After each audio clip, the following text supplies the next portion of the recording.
Welcome back to Pip's Lab. In this video, let's talk about leverage in trading. Leverage is the ability to use something small to control something big. In the case of Forex, using a smaller capital base to control a larger lot size. To understand this concept of leverage, let's take a brief history of how Forex was initially being traded. Initially in Forex trading, not everyone was allowed to trade Forex.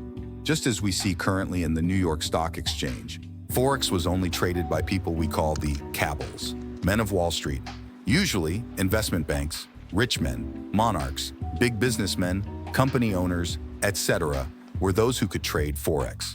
Now let me take the New York Stock Exchange, for example. For you to trade on the floor of the New York Stock Exchange, you should be making a specific amount of millions of dollars per annum.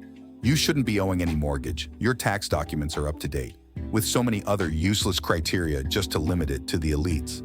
Common men like you and I wouldn't have benefited from this lucrative business. Now, with the invention of the internet, the world has become a global village, in that you can buy and sell from anywhere around the world. This led to the proliferation of Forex brokers.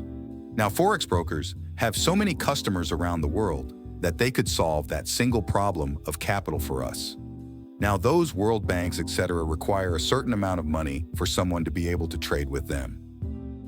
But because brokers have pulled large amounts of money together, we are now allowed to trade through our brokers. So instead of an individual trading with $1 million, you can place a trade with as little as $10 because you didn't go alone. You went to the market through your broker, who is recognized by the World Bank as a formidable force, because it has a large capital base. I believe this simple illustration is understood.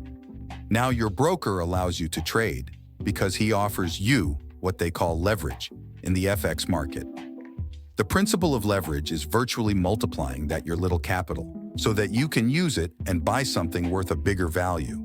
Example: when you get to filling in your details for opening of live trading account, which I think you will be doing soon, you will see things like 1-500 or 1-1000, etc. And we even saw it when we were opening our demo accounts. Make sure you like this video and subscribe to the channel for more.